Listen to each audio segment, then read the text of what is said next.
ऐसा नहीं कि वो करना नहीं चाहते हैं। जब बगल में खड़े हुए पुलिस वाले से कुछ लोग पूछते हैं कि आप कुछ कर क्यों नहीं रहे, बोले जी ऊपर से आदेश है।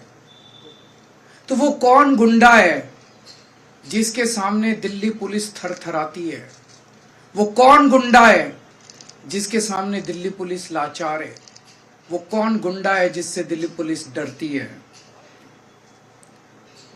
कल की घटना है कि पहली बार ऐसा हुआ होगा कि किसी चुनाव के दौरान पत्रकारों पर इस तरह से खुलेआम हमले किए गए। कल दिल्ली के अंदर में ख्याल से 7 पत्रकारों के ऊपर हमले किए गए। एक का सर दिया, सारी रात उनको थाने में गिरफ्तार करके रखा। जिन लोगों ने हमला किया उनको भगा दिया गया और जो पत्रकार उसे कवर करने गए थे उन पत्रकारों को गिरफ्तार किया गया। उनके साथ गुंडों ने मारपीट की।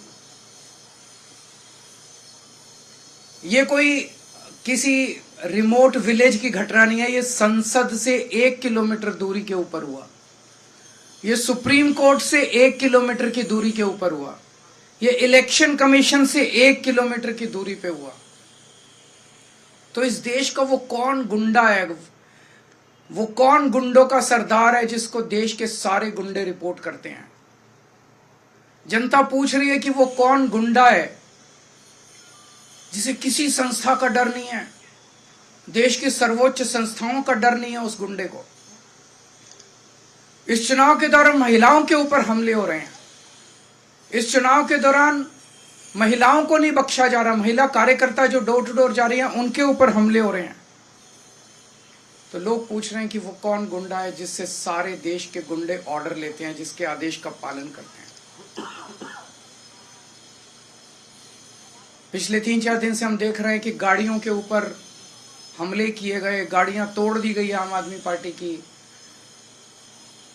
कई सारे मटेरियल जब्त कर लिया गया, तरह तरह से हमले किए जा रहे हैं। तो अब जनता ने मन बना लिया, बाकी सारी चीजें एक तरफ, इस बार इनकी गुंडई को हराना है।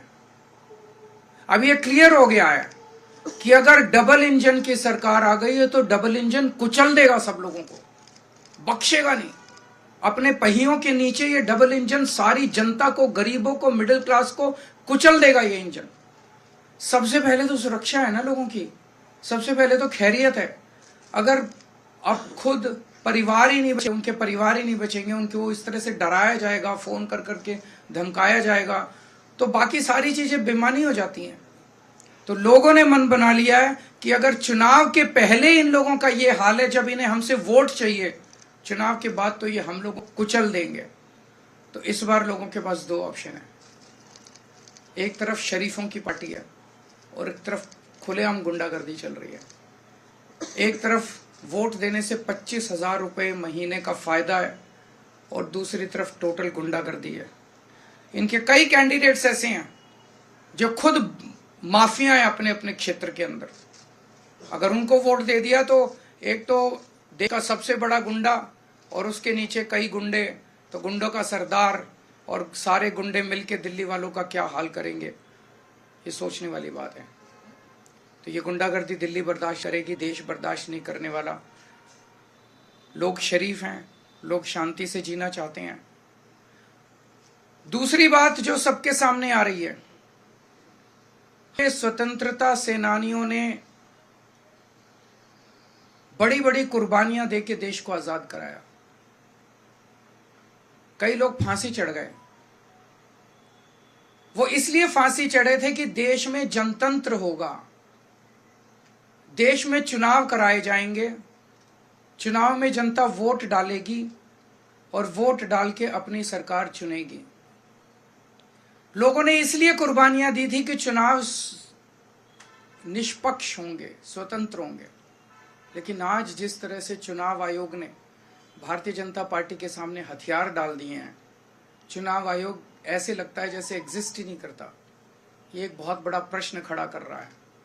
लोगों के मन में प्रश्न आना, लोगों की सोच को आप रोक नहीं सकते, लोगों के मन में प्रश्न आना बड़ा वाजिब है कि राजीव कुमार जी जो मुख्य चुनाव आयुक्त हैं, वो इस महीने के अंत में रिटायर हो रहे हैं। उन्हें पोस्ट रिटायरमेंट ऐसा कौन सा पद है, वो कौन सा पद हो सकता है जिसके बदले में आप देश को गिरवी रख दो, देश को दांव पे लगा दो? वो कौन सा पद हो सकता है जिसके बदले में आप देश के जनतंत्र को खत्म कर दो? गवर्नर का पद, राष्ट्रपति का पद, कौन सा पद हो सकता है वो जिसके बदले में आप पूरे देश को, जिसके लिए स्वतंत्रता सेनानियों ने बड़ी बड़ी कुर्बानियां दी, उस जनतंत्र को अगर आप दांव पे लगा दो? मैं नहीं समझता, मेरी नजर में ऐसा कोई पद नहीं है। मेरी हाथ जोड़ के राजीव कुमार जी से विनती है, आप अपनी ड्यूटी कीजिए, पद की लालसा छोड़ दीजिए, पद का लालच छोड़ दीजिए। 3-4 साल और नौकरी कर लेंगे। आपने तो इतने 40-45 साल नौकरी कर ली, इस देश ने आपको बहुत कुछ दिया है। अब अपने कैरियर के अंत में एक पद के लिए देश को गिरवी मत रखिए, देश के जनतंत्र को खत्म मत कीजिए। नमस्कार। कोई अगर एक आध क्वेश्चन है तो।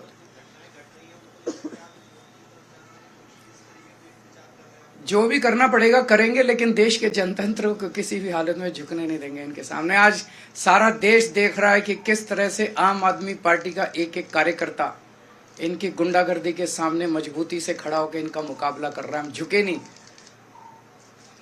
लड़ रहे हैं इनसे, देश के लिए लड़ रहे हैं, देश के जनतंत्र के लिए लड़ रहे हैं। चुनाव आयोग ने जो जवाब दिया कल सोशल मीडिया पर, बयान भी जारी किया कि आप लोगों ने शिकायत नहीं दी है, किसी तरह की लिखित शिकायत। वहां पे बगल में पुलिस खड़े हैं, तो क्या मेरे को आईपीसी की बीएनएस की कोई धारा दिखा दीजिए जिसमें ये लिखा हो कि अगर पुलिस वाला वहां खड़ा है और उसके सामने कत्ल हो रहा है तो जब तक उसको लिखित शिकायत नहीं दी जाएगी वो कत्ल को रोकेगा नहीं। ये क्या नौटंकी मचा रखी है इन लोगों ने? मैं देश पूछ रहा है कि देश का सबसे बड़ा गुंडा कौन है, देश पूछ रहा है।